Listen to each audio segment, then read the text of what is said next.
forma, sino de una manera escalonada, porque si no mata a esas industrias, de una manera programada, ¿sí?, entre los países. Entonces, lo primero que hace un proceso de integración es, como dijo acá muy bien el compañero, cooperar.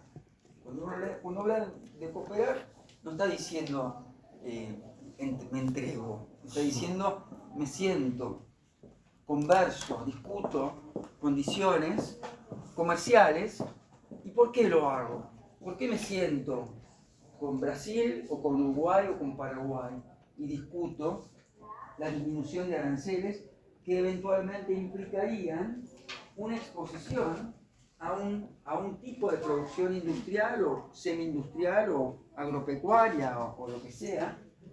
Pero bueno, esto implica competir con otros actores que por ahí son más fuertes y que por ahí me corren dentro de la agenda de comercialización hacia el mundo. Pero lo hago igual. ¿Y por qué lo hago? ¿Por qué me expongo? ¿Por qué discuto una disminución de los aranceles? ¿Por qué piensan que lo hago?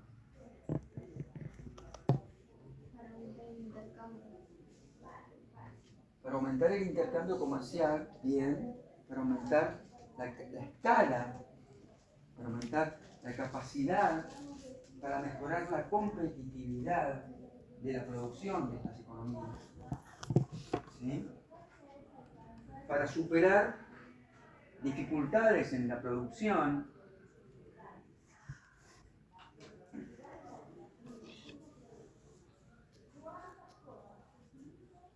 Todo lo que busca entonces la creación de una unión de cooperación entre 4 países es primero superar miedos y abrir el juego a socios, ¿sí?, construir confianza, ¿sí?, con el propósito de expandir los mercados.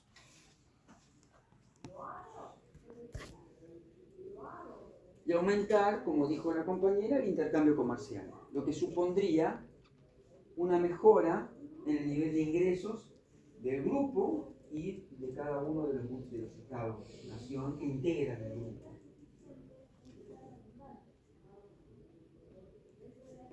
Entonces, un grupo de países es la unión de partes dentro de un todo, ¿sí?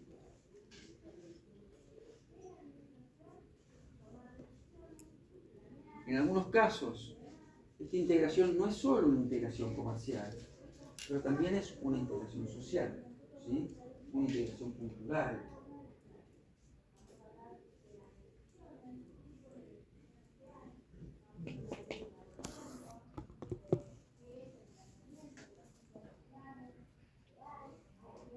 Pero lo que propone el autor es definir la integración como un proceso o situación de negocios.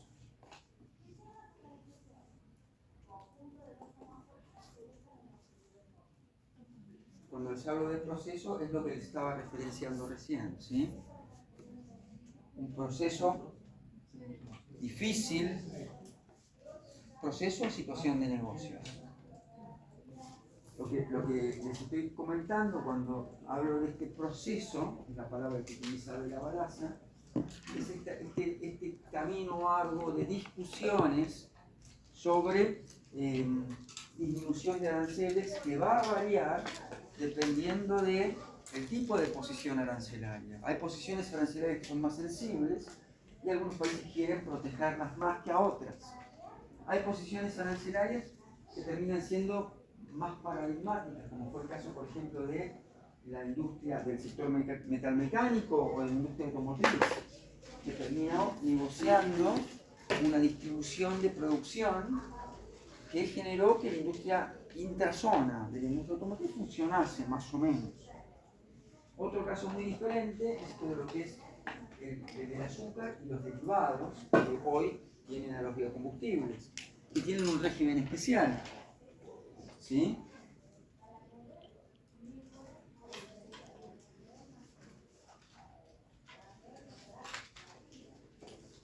Entonces, los procesos de integración se dan en un contexto de globalización,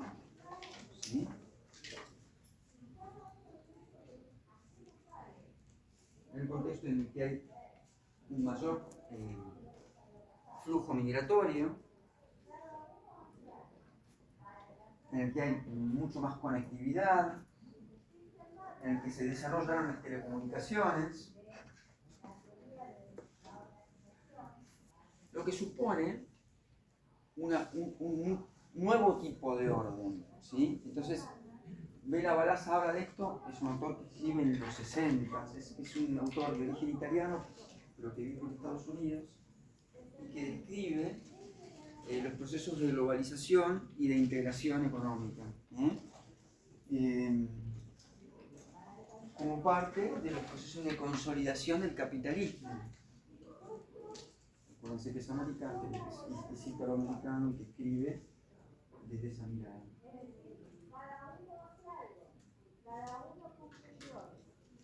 Entonces lo que buscan los procesos de integración comercial es el libre comercio, ¿sí?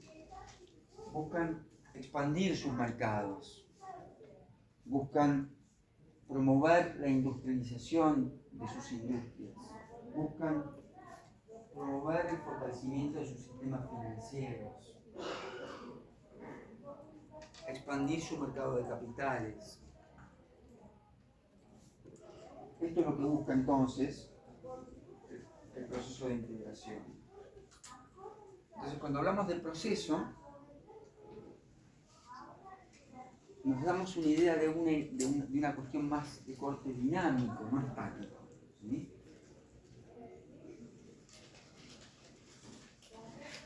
Son medidas dirigidas a abolir la discriminación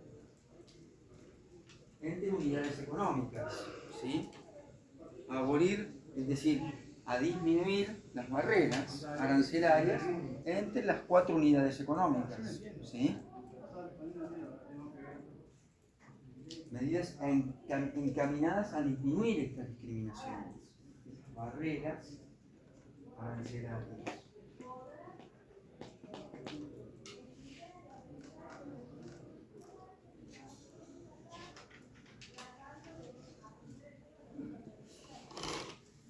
Por otro lado, tenemos una situación que es la ausencia de varias formas de discriminación entre economías nacionales.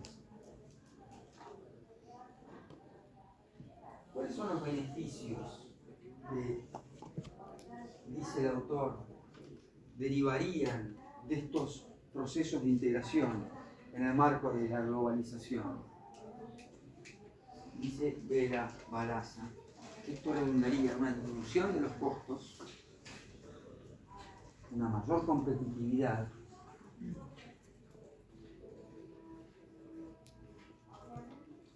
mayor calidad en el desarrollo de los productos, mayor generación de empleo, una disminución en los niveles de pobreza,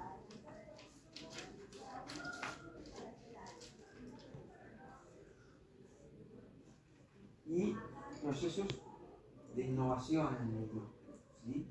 Es decir, una creciente carga tecnológica en los procesos industriales de lo que produce cada uno de estos países.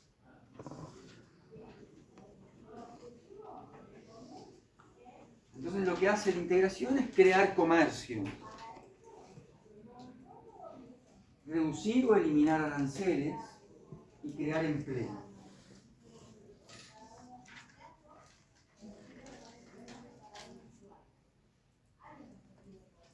Entonces, como les dije, tenemos dos formas para distinguir los procesos de integración. Por un lado, tenemos a la cooperación, que son las acciones orientadas a disminuir la discriminación. Y luego tenemos la integración, que es una etapa subsiguiente a la cooperación, que son las medidas encaminadas a suprimir la discriminación. Primero disminuimos la discriminación, es decir, los aranceles, y luego la suprimimos. ¿Cómo se coopera? ¿Cómo cooperan los países? ¿Sí?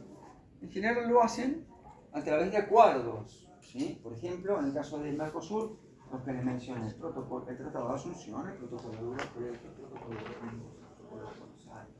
Son todos acuerdos de cooperación orientados a coordinar políticas que mejoren el funcionamiento del bloque. Entonces, la cooperación involucra acciones encaminadas a disminuir la discriminación sobre políticas comerciales.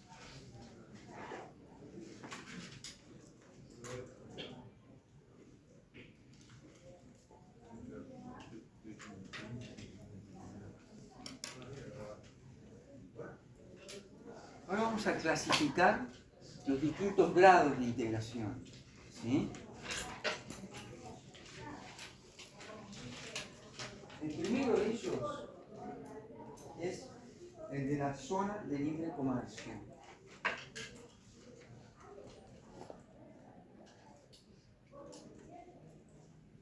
Una zona de libre comercio es una zona que ha abolido tarifas entre los países, pero que cada uno de estos países mantiene distintas tarifas con el resto, ¿sí? Entonces, hay una coordinación de tarifas entre ellos, pero ellos no coordinan las tarifas con el resto de los países del mundo. ¿Se entiende?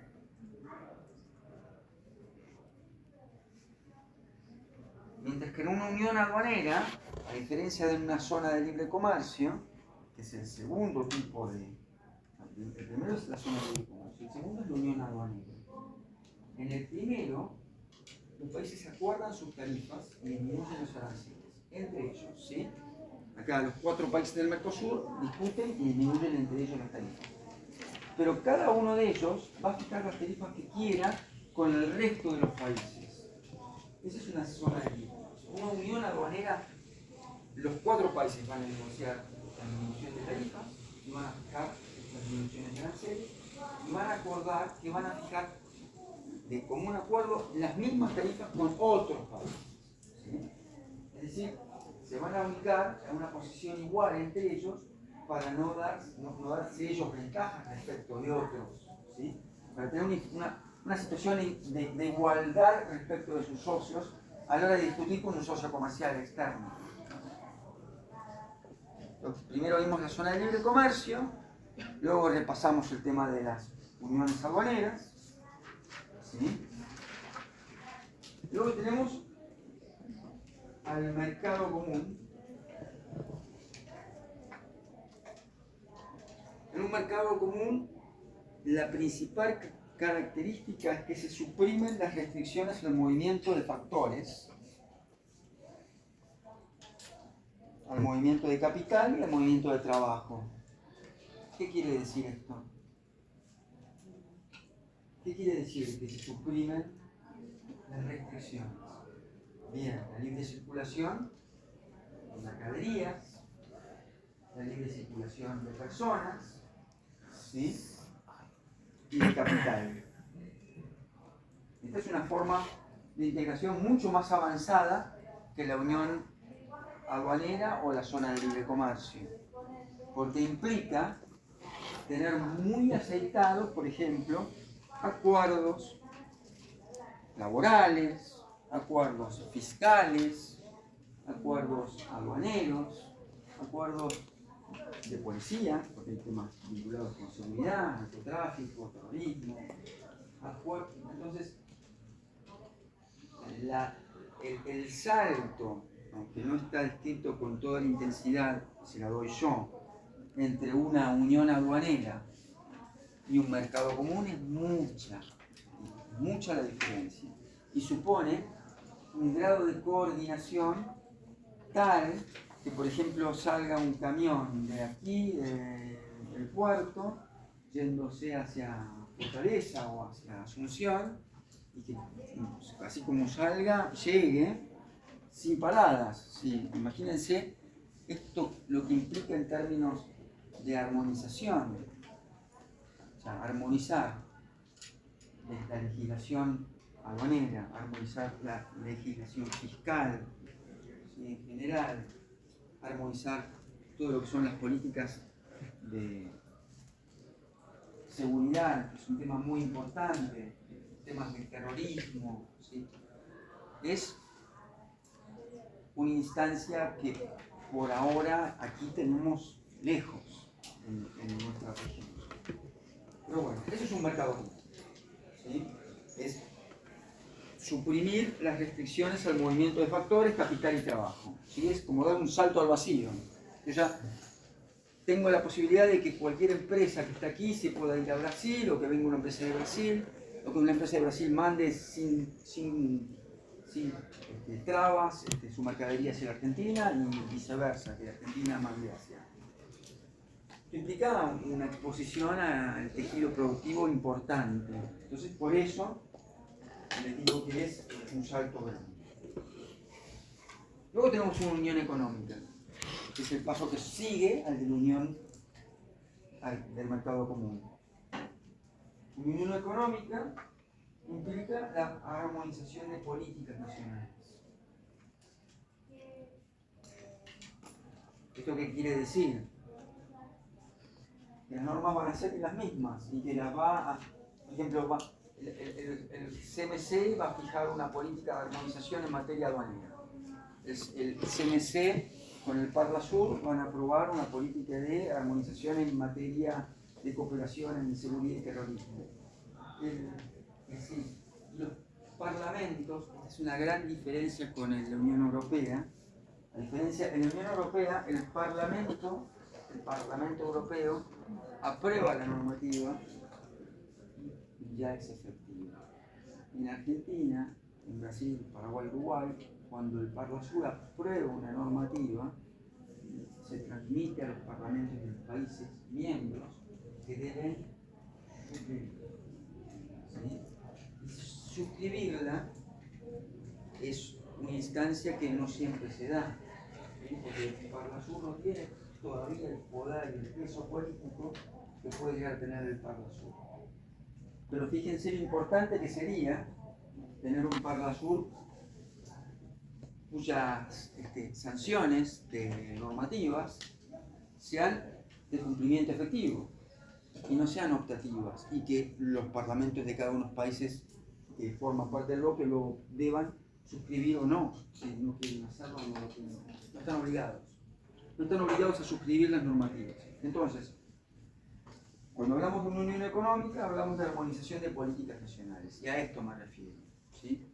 A armonizar el tejido legal de cada uno de los países para poder trabajar de una manera aún más coordinada. Repaso: zona de libre comercio, la más sencilla. Unión aduanera, la que sigue. Mercado común, la eliminación de las restricciones, ¿no? Al mercado común. Unión aduanera, la armonización de políticas nacionales. Y la última es la que habla de la integración económica total.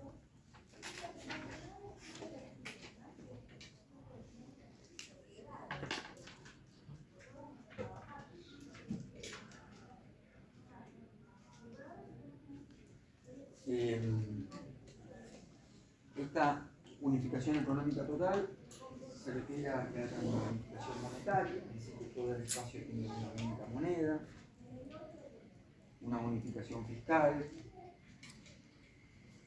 social, con políticas anticíclicas comunes, con autoridades supranacionales.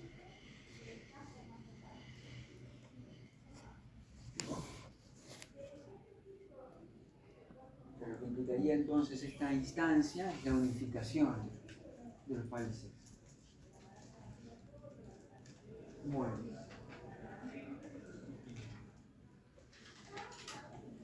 Profe, Sí.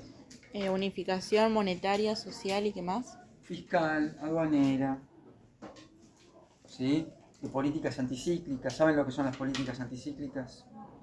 No. En general, los países generan fondos anticíclicos para tener reservas, para atender crisis financieras en contextos de crisis. Eso es una política anticíclica. Sí. Sí, claro. una zona de libre comercio es una unión de países muy frágil, que puede llegar a darse, por ejemplo, en alguna de las uniones africanas, ¿sí? Que nunca terminaron de entenderse, que discutieron algunas disminuciones arancelarias, pero nada más que eso. Una unión aduanera es una unión que ya tiene conformada y discutida en general una armonización de las tarifas y que las negocia, las comparte hacia el exterior, y ese es el caso nuestro, el Mercosur. El Mercosur es una unión aduanera imperfecta. Imperfecta porque hay algunas posiciones arancelarias que tienen regímenes especiales. Nada más que por eso. No porque es otra razón. O sea, la imperfección es eso. Porque hay regímenes, por ejemplo, como energía, hay otros que son la industria mecánica, que son separados, entonces a eso se debe la imperfección. ¿Sí? Y luego tenemos un mercado común, es eso, ¿sabes? ¿Cuál es el mercado común? La Unión Europea. Una unión económica como tal aún no existe. Una integración ¿no tenés? Un bloque que tenga una total armonía de sus políticas nacionales. La Unión Europea es el bloque de integración global con más avance por, en términos de armonización de políticas.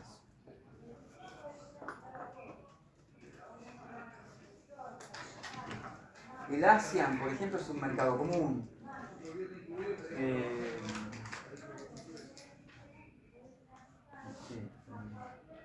En general están todos en mercado común o en uniones aduaneras, la mayoría. ¿Sí?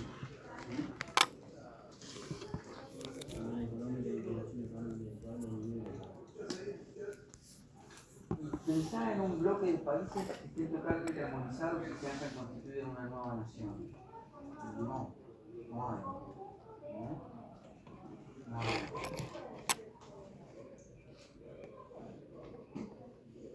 Un grupo de países que tengan una armonización completa de su normativa, una armonización de su moneda completa. En la Unión Europea hay, a pesar de que hay mucha armonía, cada país tiene su normativa, separada de la de la Unión. Entonces, hay una armonización, pero no es total. Entonces, no entra. Es un mercado común, una unión económica. Bueno, ahora vamos a pasar a hacer un análisis de la evolución histórica de los bloques. Son 8:30, es más o menos la mitad.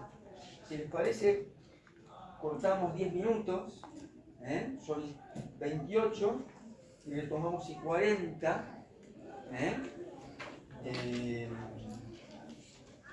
Y luego seguimos. ¿Te parece bien? Si no, se hace un poquito largo.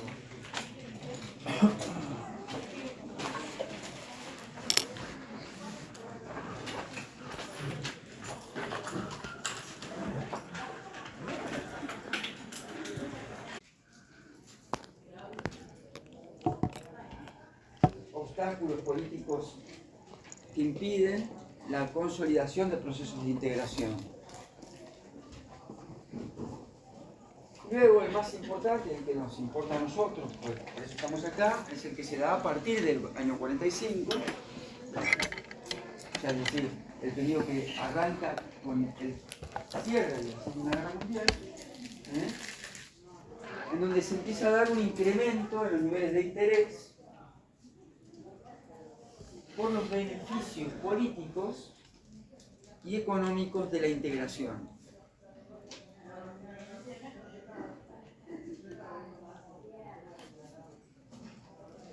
Pues tenemos un periodo previo al 14, se lo repito, porque algunos no estaban, un periodo previo al 14, en donde estaba regido el planeta en materia comercial por el patrón oro y por la División Internacional del Trabajo. Un periodo de entreguerras, que es un periodo refractario, es decir, de falta de cooperación, en el que los países tenían mucho proteccionismo, y un periodo post-45, que es un periodo en el que hay un incremento político en los intereses por el desarrollo de procesos de integración. A mayor interés por los beneficios que podría generar la integración.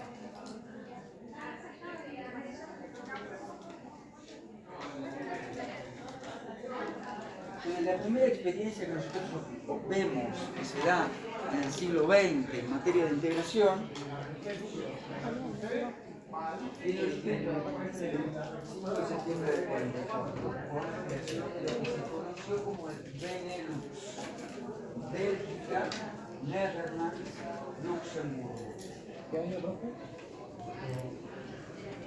¿En qué año fue? En el año 44. Es decir, todavía no ha finalizado la Segunda Guerra.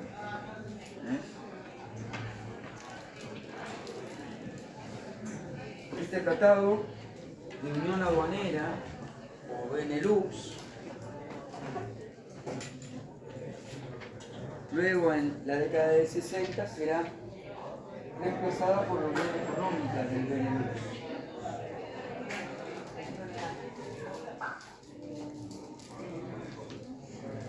Este es el primer ejemplo de integración regional de posguerra. Profesor, ¿puede repetir lo que dijo? Que luego es reemplazado Por una unión económica en el año 60, la Unión Económica del Benelux, que funcionó de manera paralela a la Comunidad Económica, pero que luego se termina integrando el Benelux a la Comunidad Económica. Pero, de hecho, en el 60 existió esta Unión Económica del Benelux. Este constituye el primer gran tratado económico europeo y es un antecedente muy importante para los procesos de integración que vendrían después.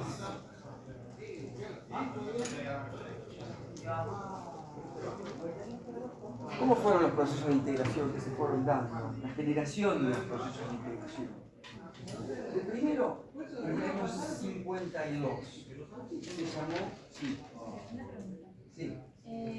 ¿Hay algún otro hecho histórico que haya como generado un cambio importante en los procesos de integración? Porque funciona desde el 45 en adelante como que todo se engloba en lo mismo, desde el posguerra. ¿Hay algo más cerca, como que haya... Más cerca, más antiguo o más para acá? Más para acá? Sí. Antes del 45, está buena tu pregunta por el tomo de la bibliografía, así que no hay que estudiar, ¿no? Sí, pero que es interesante, es que durante la época de la búsqueda del Imperio Británico por de cereales, los ingleses tenían una bolsa de cereales y dejan de recibir para una crisis en ese momento, una sequía, y hubo un primer proceso de intento de integración regional llevado desde Inglaterra, esto fue en el año 60 del siglo XIX. Sí. Después del 25, pues lleno de materia es eso. Cada intento de integración que lo fuimos repasando en la primera parte de la clase. Cada uno tiene distintas características.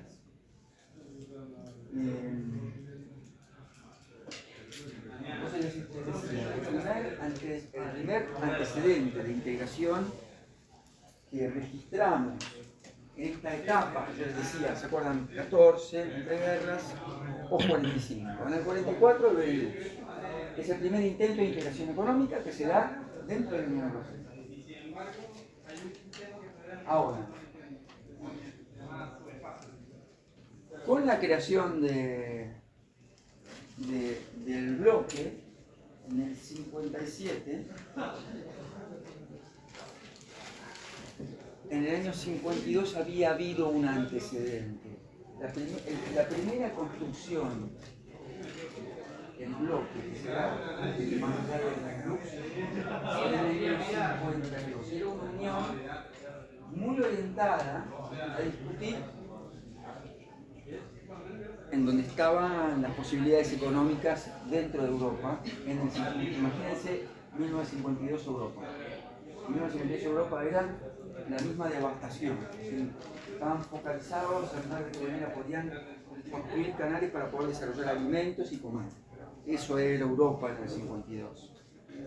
Y en el 52, por iniciativa de Francia, en ese momento Francia tenía mucho poder, ¿sí? Había sido la potencia ganadora dentro del continente, no de Inglaterra, que está fuera del continente, y aparte no quería formar parte del bloque continental.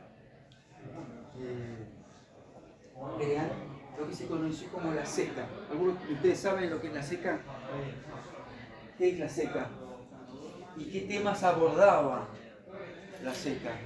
¿Algunos saben? ¿Algunos tienen que saber? ¿No? La Comunidad Económica del Carbón y del Acero. Gracias. La Comunidad Económica del Carbón y del Acero, como el nombre lo dice,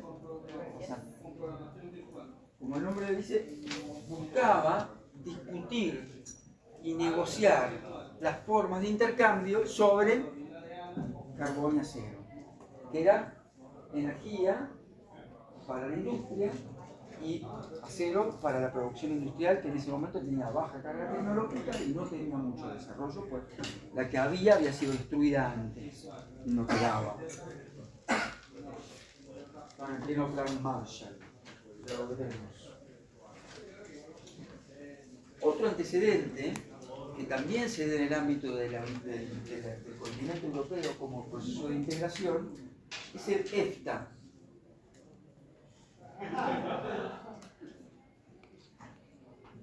O European Free Trade Agreement, que es otro proceso de integración que tiene origen en los países escandinavos y en Inglaterra.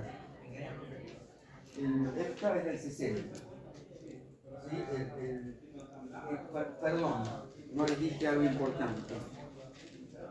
En el año 57 se firma el Tratado de Roma y con el Tratado de Roma se da puntapié inicial a lo que se da la CEE, la Comunidad Económica Europea, en el 58. En el 57 se firma, en el 58 inicia, en enero del 58, la Comunidad Económica. CEE. Comunidad Económica Europea, CEE. Esto en el 60, en el 58, perdón. En el 60, otra instancia, es la que le dije, esta, ¿sí? La European Free Trade Agreement, o Acuerdo Europeo de Libre Comercio, que busca la promoción comercial con una mirada más pragmática y superficial, es decir, intergubernamental, entre los países del Reino Unido y los países de Canadá. ¿Sí? Y por ese momento estaban separados de los procesos de integración continentales. Perdón.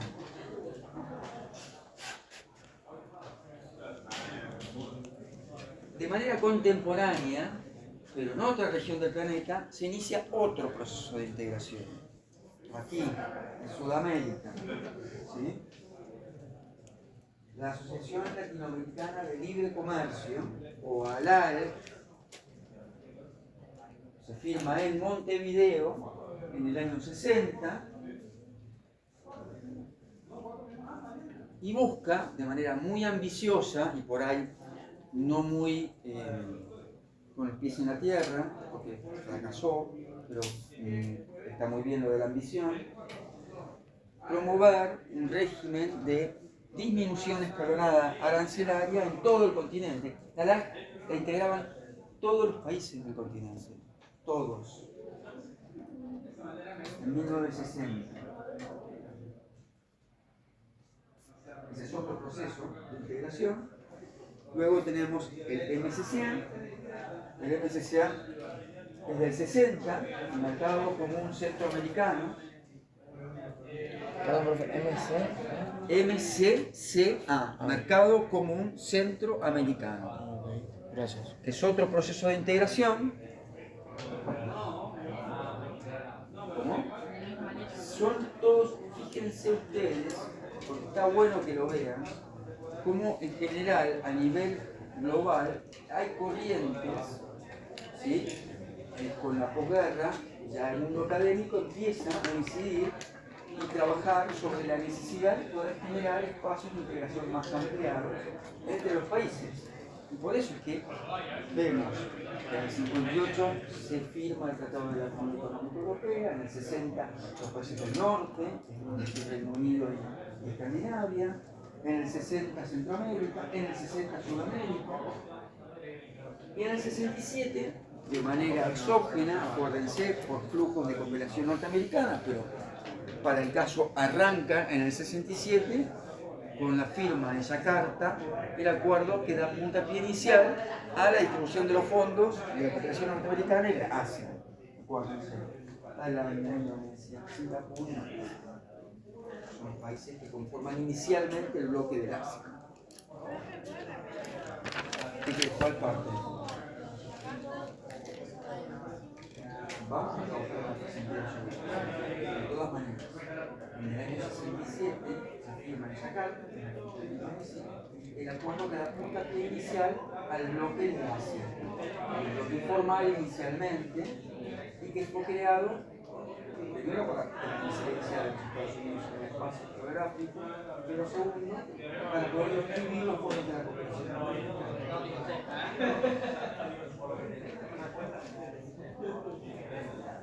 ¿Sí? ASEAN, o Asociación de Naciones del Sudeste Asiático.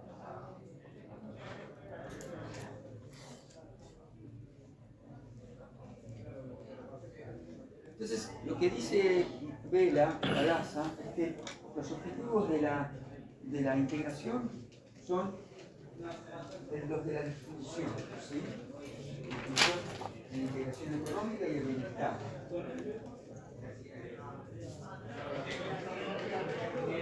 Lo que dice Vela, Balassa es que un incremento en la actividad económica es un incremento en el bienestar. Bienestar es equivalente a integración. Siguiendo a Pareto,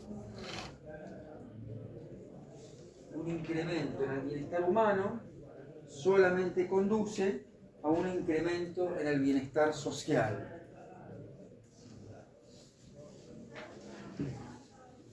Que existan en las economías un componente real del ingreso es distributivo y es generativo de bienestar social.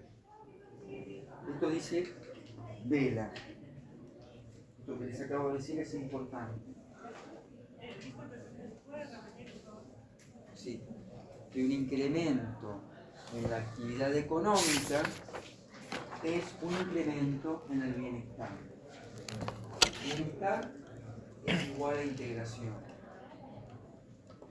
Según Pareto, hace un pie, el autor hace un pie y cita a un autor, dice, según Pareto, un incremento del bienestar humano solamente conduce a un incremento en el bienestar social.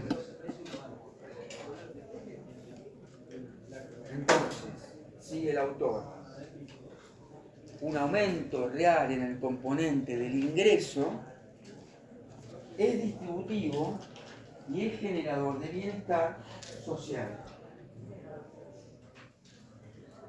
Entonces, según el autor, bienestar es equivalente a integración, ¿sí? Porque hay un mayor volumen cuantitativo de bienes producidos. Hay un mayor cambio en el grado de discriminación de los bienes nacionales. Se entiende con esto que estamos hablando de que disminuyen las tarifas y hay un mejor flujo de intercambio de bienes, de capital y de trabajo.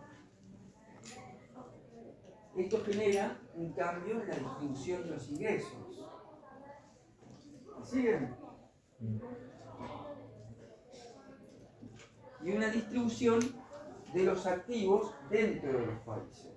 Esta es una consecuencia importante que vamos a ver más adelante, que es que aquellos factores que sean relativamente más competitivos dentro de una unión van a tender a migrar a aquellos espacios, o sea, los que son menos competitivos van a dejar de existir y se van a hacer más fuertes los más competitivos, ¿sí?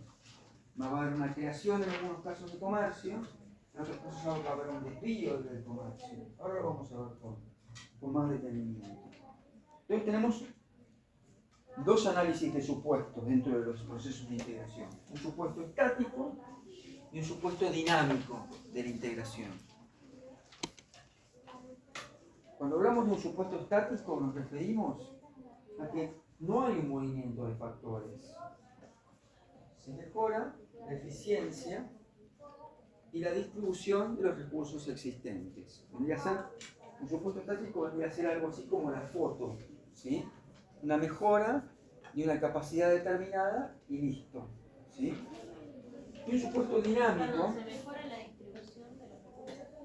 una mejora en la eficiencia según la distribución de los recursos existentes. Una mejora en la eficiencia según la distribución de los recursos existentes. Vendría a ser la foto. Ese es el supuesto estático. Luego tenemos un supuesto dinámico. Es una mejora que está dada gracias al progreso tecnológico, al aumento de los niveles de inversión, a la mejora en las relaciones interindustriales, a la mejora en las consistencias de las decisiones entre los países, decisiones económicas. Esto vendría a ser la película. Fíjense, en un caso, cuando hablo del supuesto estático, me refiero a una mejora cuantitativa. Es decir, mejora la calidad, la producción de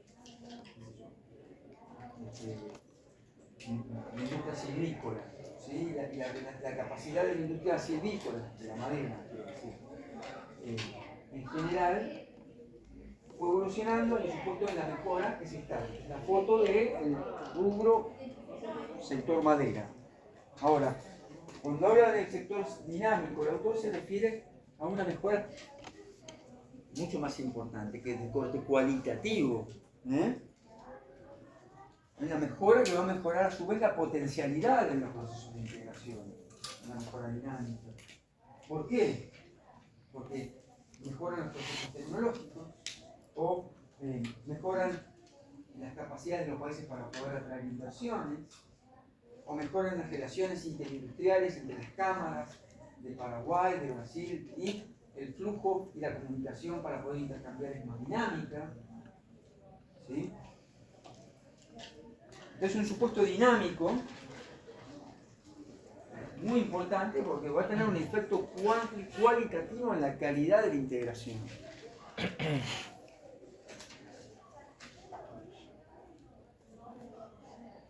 Va a mejorar, el supuesto dinámico, por lo que les acabo de decir, la potencialidad, y va a tener un fuerte impacto sobre la distribución y va a mejorar la eficiencia y eficacia del intercambio comercial.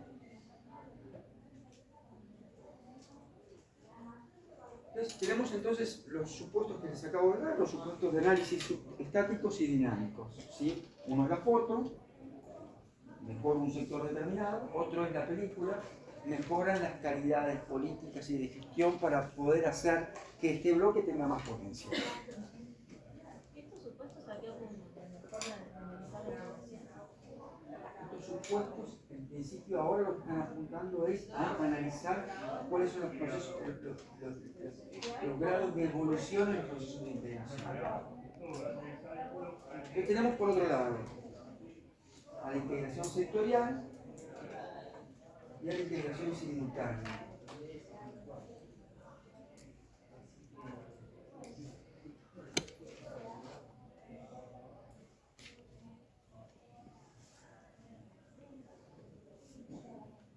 La integración sectorial, como su nombre lo dice, es integración sector por sector.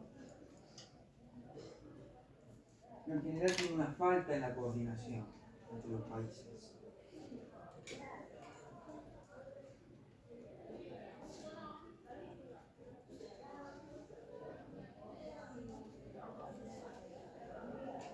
integración sectorial no está permitida por la GATT y por la OMC, es decir, por la Organización Mundial de Comercio.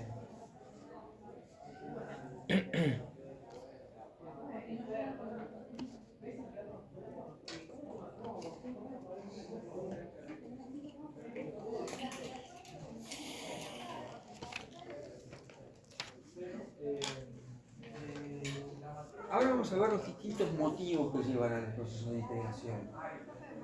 Sí.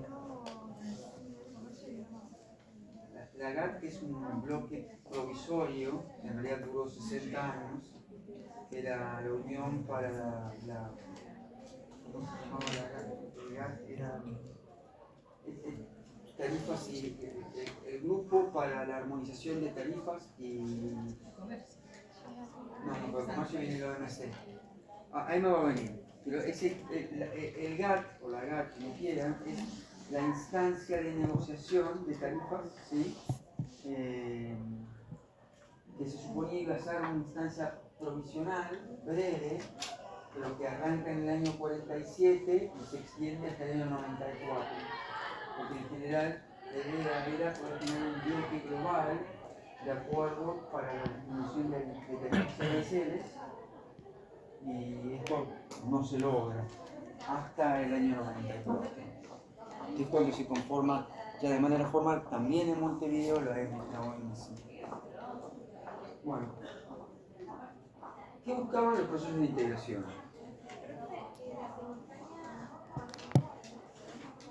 De la simultánea, lo que busca es realizar cambios en los procesos compensatorios, ¿sí? Que reacomoden los procesos de producción. La integración simultánea tiene un proceso más suave, ¿sí?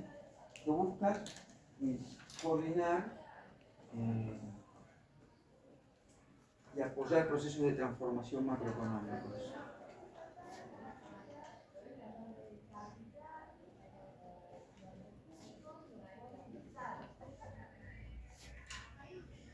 ¿Cuáles fueron los motivos que llevaron a promover los procesos de integración? ¿Sí? Porque no han sido los mismos motivos. Por ejemplo, los motivos que tuvo Europa son distintos a los que tuvo América del Sur. El primer motivo que tuvo la Unión Europea para iniciar el incentivo, para iniciar las discusiones sobre los procesos de integración, estuvo dado por la necesidad de evitar las fluctuaciones en los precios de las materias primas.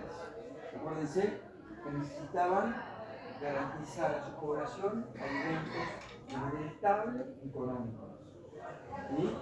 Esa era la prioridad número uno del bloque. Tenían hambre y necesitaban tener la garantía de tener alimentos asequibles, de calidad, económicos para su población. Entonces, la primera motivación que tuvo la Unión Europea era evitar fluctuaciones en el valor de las materias primas. ¿Sí?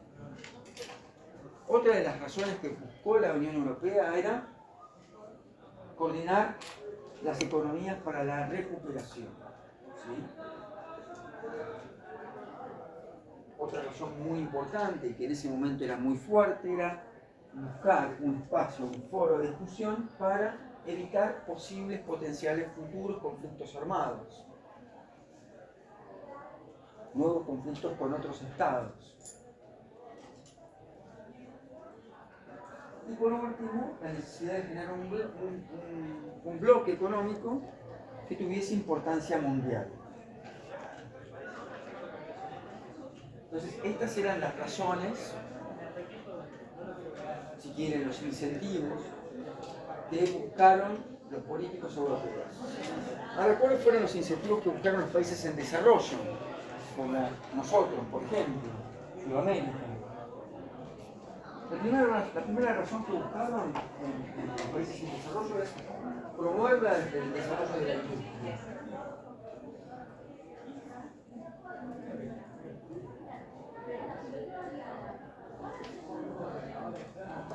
Protegerse a la hora de discutir con otros bloques. ¿Sí? Entonces, buscaron promover espacios de comunión que les permitiesen tener más fuerza a la hora de hablar con otros bloques comerciales. Poder de negociación.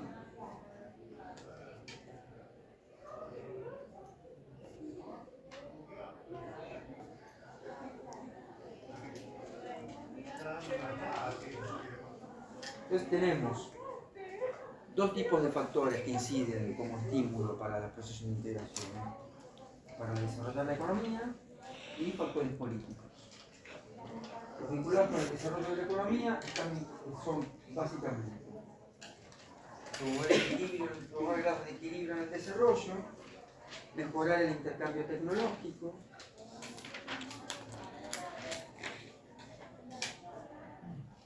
disminuir la inseguridad en el comercio interzonal, generar un mercado ampliado. Te lo repito, dentro de lo que es el estímulo para promover un espacio de integración desde la perspectiva económica, tenemos como principal objetivo tener un equilibrio en el desarrollo, ¿sí? Como proyección. Mejorar los grados de intercambio tecnológico. Ustedes piensen que los países, aún hoy, tienen distintos cambios para explicar de qué hablamos cuando hablamos de intercambio tecnológico y por qué es muy importante en un proceso de integración. No todos los países tienen las mismas capacidades en materia de desarrollo industrial. Y los procesos de integración permiten que un país determinado pueda, a través de la cooperación, hacerse de algunas capacidades que tiene otro, que por ahí en un ámbito de integración de otro estilo no podrían. Entonces, ese es un estímulo importante, ¿sí? Disminuir la inseguridad en el comercio intrazona.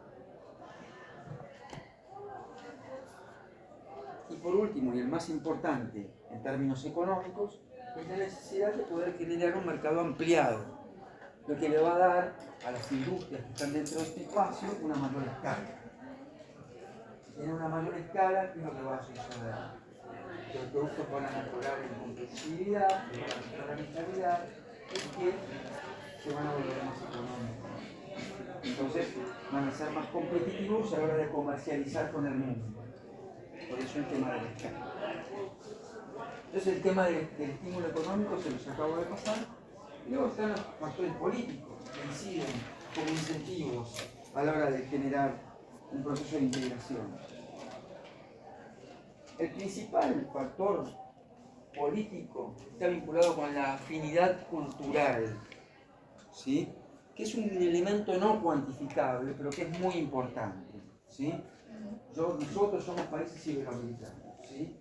O sea, hispanoparlantes o lusoparlantes, y tenemos una afinidad cultural. Y allí tenemos un motivo concreto para poder estar, o sea, político, para poder estar unidos con los países con los que estamos unidos en el Mercosur. Podemos estar unidos con países del Pacífico también, pero estamos con los del Atlántico.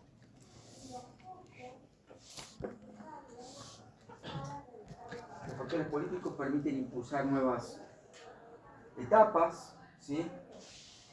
Minimizar las desavenencias económicas. Entonces, estos son los factores que estimulan desde una perspectiva política la creación de bloques, ¿sí?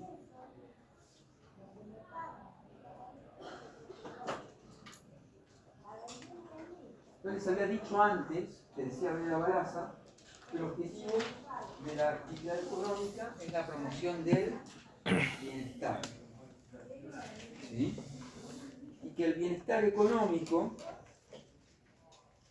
se divide en dos grandes instancias. ¿Sí? Tenemos, por un lado, la eficiencia, y cuando hablamos de eficiencia, hablamos de eficiencia en la producción o en el cambio.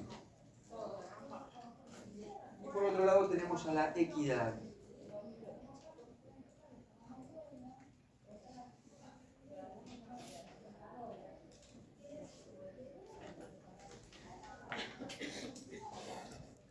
Esto sería, ¿qué dijo antes? Cuando habló de eficiencia en la producción y en Arranqué diciéndoles que los objetivos de la integración económica son la búsqueda del bienestar, ¿sí? Del bienestar económico. Y que ese bienestar económico se divide en eficiencia y equidad. Cuando hablamos de eficiencia en la producción y de eficiencia en el cambio.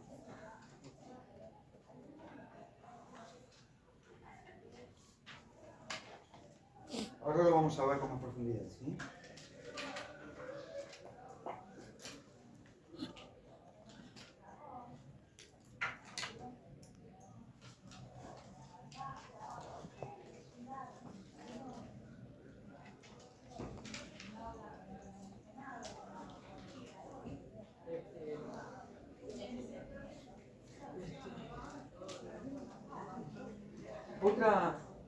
Otra discriminación que hace el autor hace referencia a, por un lado, el concepto de creación de comercio, que es un movimiento que se orienta hacia una situación de libre comercio. O sea, la creación de el flujo del movimiento de capitales dentro de un espacio de integración genera creación de comercio. Ahora lo vamos a ver con ejemplos muy concretos. ¿Sí? Es el resultado de la creación de comercio, es el resultado lógico de la abolición de tarifas en el marco de una unión.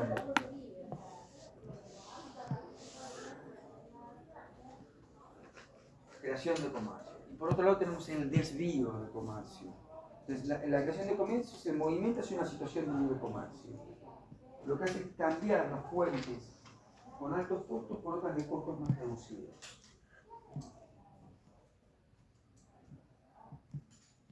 Cambio de las fuentes con altos costos por otras con costos más reducidos. Y luego tenemos el desvío. El desvío es el desplazamiento hacia las fuentes de aprovisionamiento menos eficientes, en detrimento de terceros con costos menores.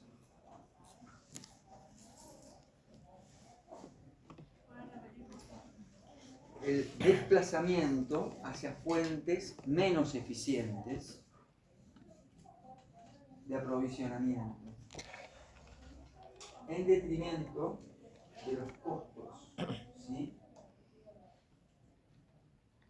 Ahora lo vamos a ver con un caso muy concreto, pero esto sucede cuando, por ejemplo, tenemos un país A y un país B dentro de un espacio de integración, ¿sí? El país B produce un bien X. Ahora, ese bien no es el más eficiente, pero se decide fortalecer ese producto X dejando de adquirir el producto más eficiente que está afuera. Entonces se produce un desvío, ¿sí? Ese es el supuesto de desvío de comercio. Ahora lo vamos a ver con casos bien concretos. Vamos a arrancar con el caso de la creación primero. Entonces, los efectos de la creación son un ahorro en los costos de las cosas, un ahorro en las compras, ¿sí? Un cambio en las fuentes de producción que antes serán altos por otras fuentes de producción con costos más bajos.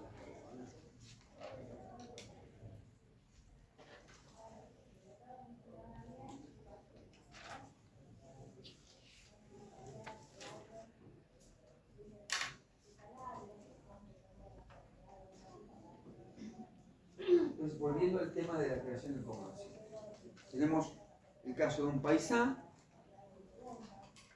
que es el productor más eficiente, y un país B, ¿sí?, que deja de producir, ¿sí?, y le transfiere la capacidad al país A. Lo que sucede es que el país A produce el producto X de manera más eficiente, ¿sí?, y la producción será luego de integrarse un factor de creación de comercio, ¿sí? Un país produce un bien X determinado y lo producen los dos países. El país que era menos eficiente deja de hacerlo para que lo empiece a hacer el país A, ¿sí? Como la escala aumenta la capacidad de producción. Entonces este productor, que ahora tiene un mercado más ampliado, va a producir proporcionalmente más cantidad, ¿sí? Si yo tengo un país que produce 40 y un país que produce 20, el país que produce 20 deja de producir, pero no es que el país A va a producir 60, va a producir 70 u 80. Por eso se produce creación de comercio. Ese es el primer ejemplo teórico que nos pasa el autor, Bela Balazs. En el caso de creación de comercio. Al haberse levantado las restricciones tarifarias, ¿sí?, se produce con la creación de comercio una mejora en el empleo y en los salarios. Porque esa industria se vuelve más competitiva, más eficiente.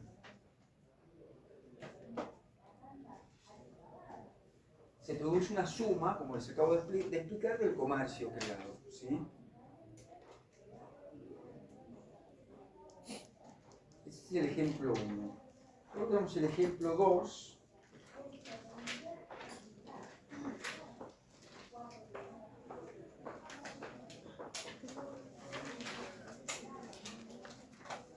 Es el caso en el que hay un productor que es algo eficiente, es decir, no es el más eficiente, que le vendía al productor grupo.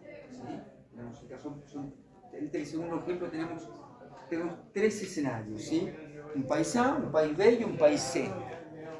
El país A es algo eficiente, ¿sí?, y produce un bien X, ¿sí?, y se lo vende dentro de este espacio protegido, que es una unión, una zona de libre comercio, lo que sea, se lo vende al país B, pero no es el más eficiente. Luego tenemos un país C, que a nivel global es el más eficiente, ¿sí?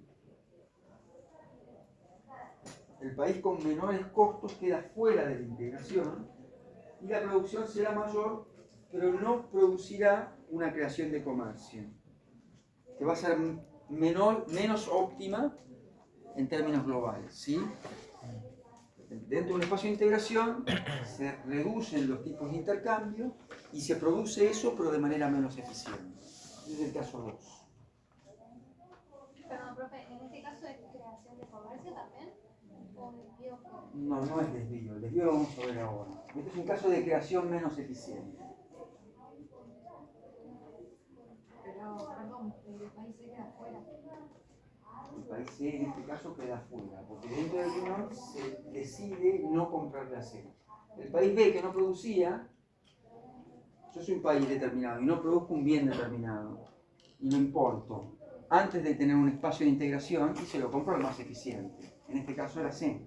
Cuando conformo el bloque regional, dejo de comprar la C y paso a comprar la B. Es algo eficiente, no es el más eficiente.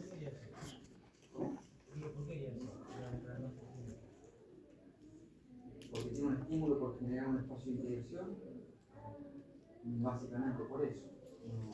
De hecho, sucede en Argentina por el Mercosur con muchos rubros arancelarios. Se le compra a Brasil y no se le compra a otros destinos que son más eficientes o más competitivos. Por eso se fijan aranceles extrazón.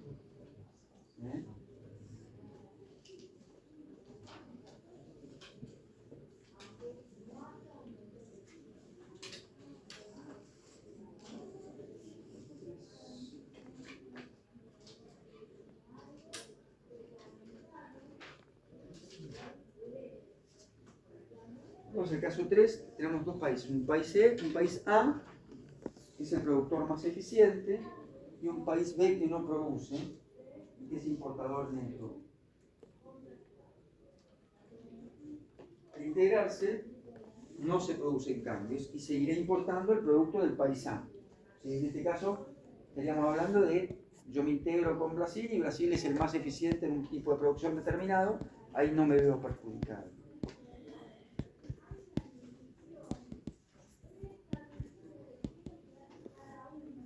Por último, sí vamos a ver el del desvío, que también tenemos 3 países, país A, país B y país C.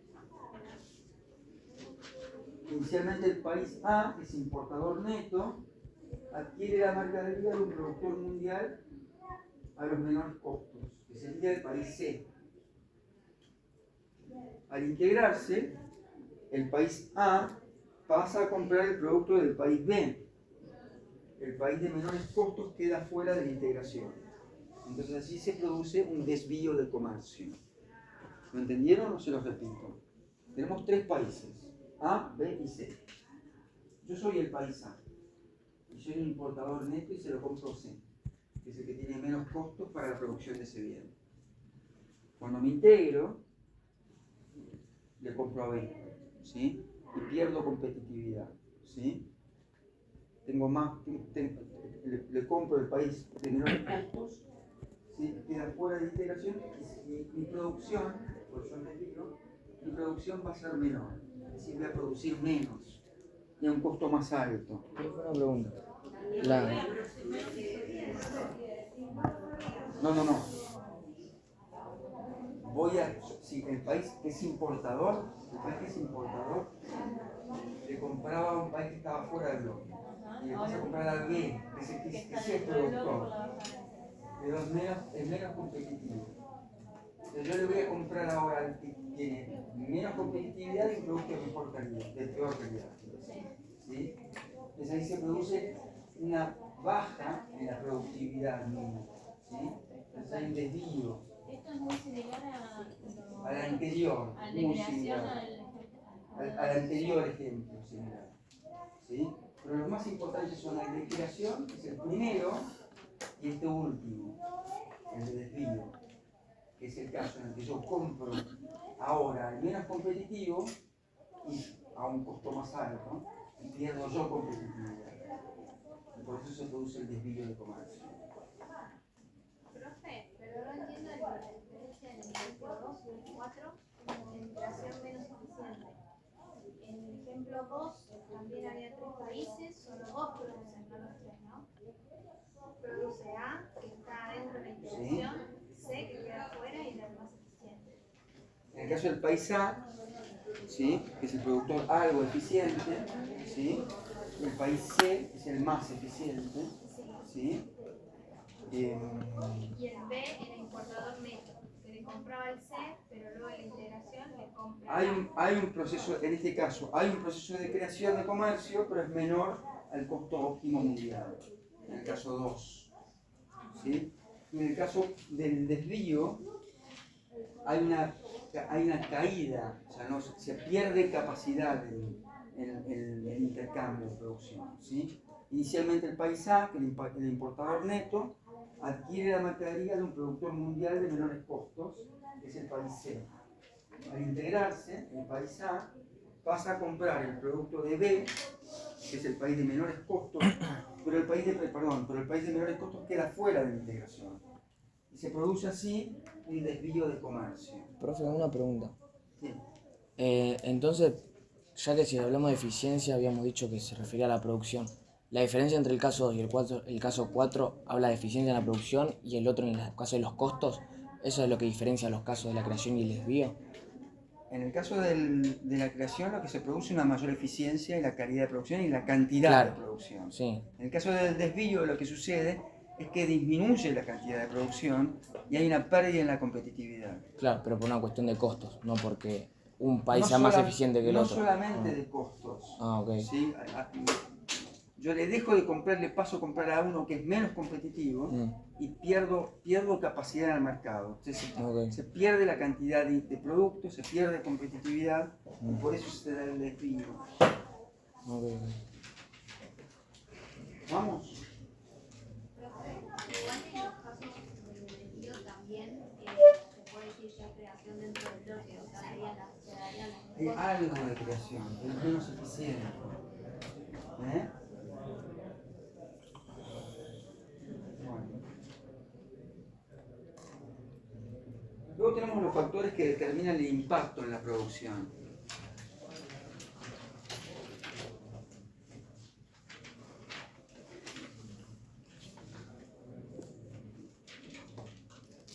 Por un lado tenemos el de la complementariedad y la competencia. Cuanto más competitiva sea una estructura de producción, más ventajosa va a ser la sustitución que se realice en el mercado.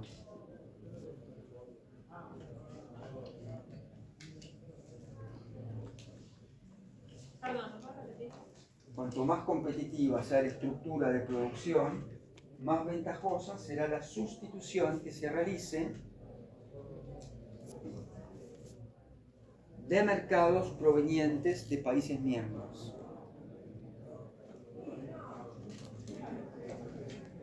¿Bien? Más ventajosa será la sustitución que se realice de mercados provenientes de países miembros.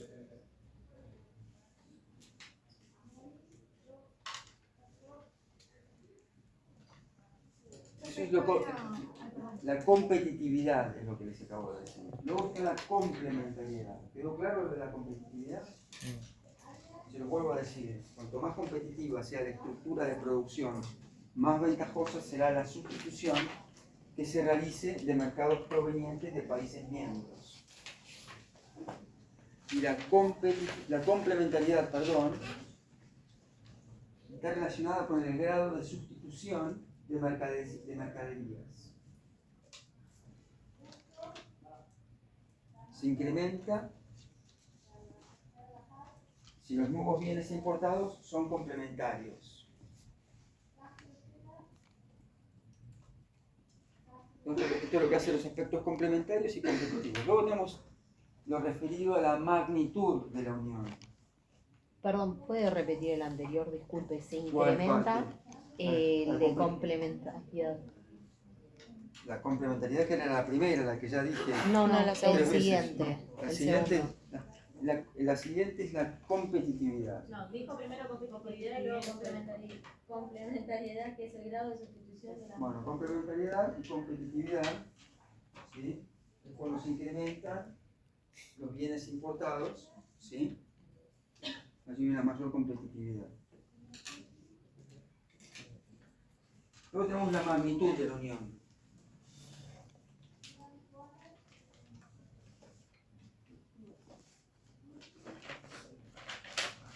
Está vinculado con el incremento del tamaño y la mejora de los términos de comercio. ¿Tamaño que es geográfico? Está buena la pregunta. No necesariamente. En general está vinculado con la escala de las economías. Pero está vinculado con el tamaño geográfico también. Pero en general hace referencia a la escala de las economías. Porque muchas veces hay tamaños con poca economía. Mejorar los términos de comercio. Otro de los temas vinculados con los factores es el de la proximidad de los costos de transporte.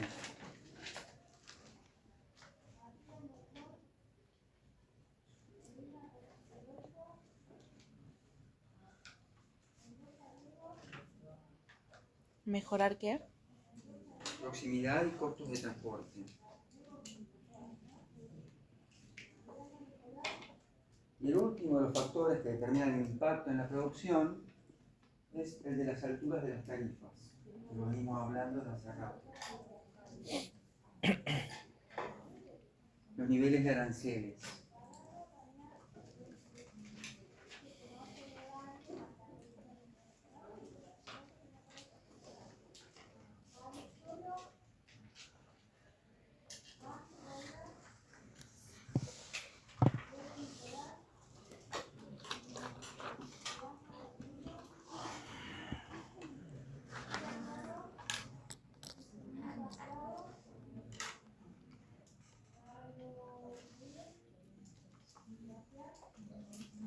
Entonces, repitamos entonces el tema de la complementariedad y la competitividad. La complementariedad genera que cada país produzca aquello en lo que es más eficiente. Y la competencia entre industrias genera mayor productividad dentro de cada rama.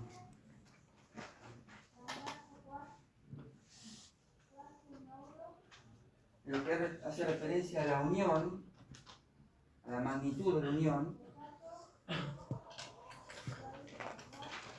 va a generar más posibilidades en la distribución, que va a ser más ventajosa.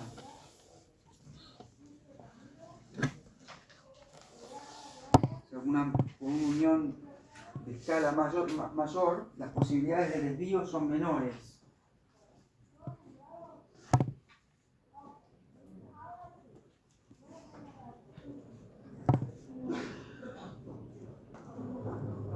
Entonces, ¿cómo medir la magnitud de la unión? Como preguntaba acá la compañera, la superficie no representa una herramienta adecuada.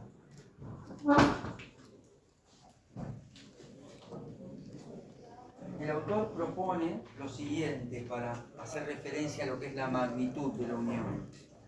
Sumar el PBI más los costos de transporte más las diferencias de gustos entre los países.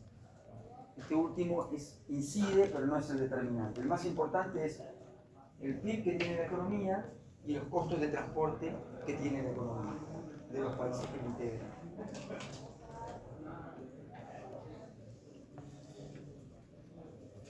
Con relación a lo que son las ventajas de la proximidad y los costos de transporte, se refiere a que las ventajas de proximidad son costos menores,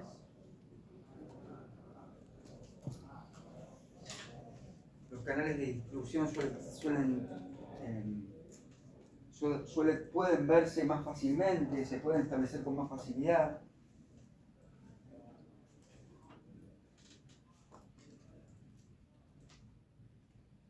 Los vecinos suelen compartir una historia y aspectos culturales comunes.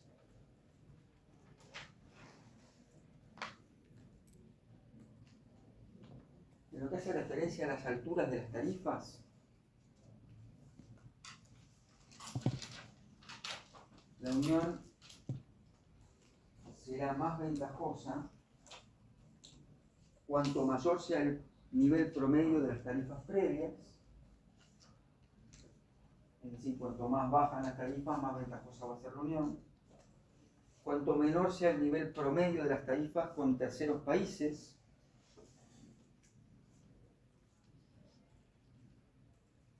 Cuanto menor sea el nivel de las tarifas en los mercados de exportación fuera de la Unión.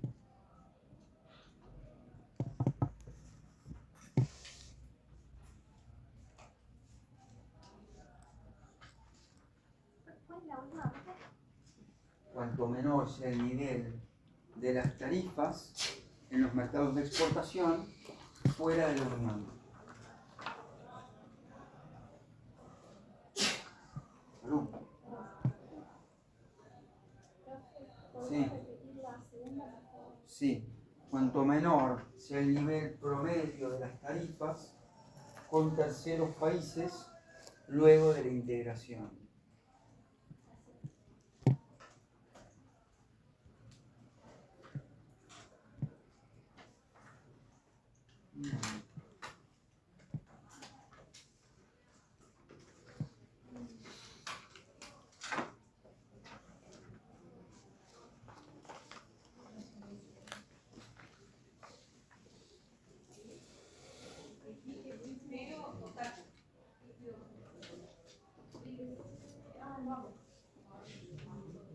Bueno.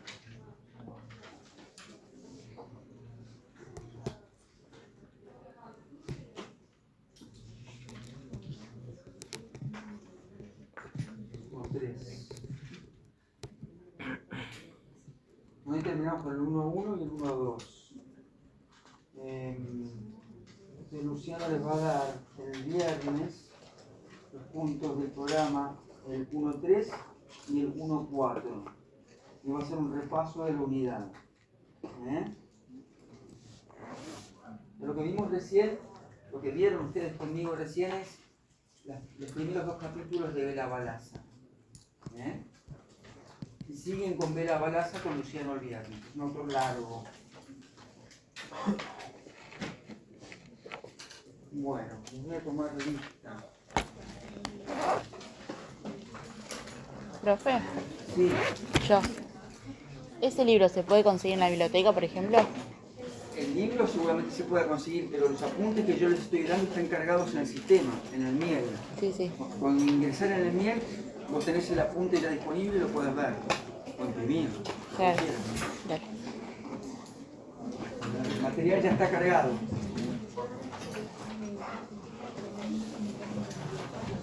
Bueno. Almaná.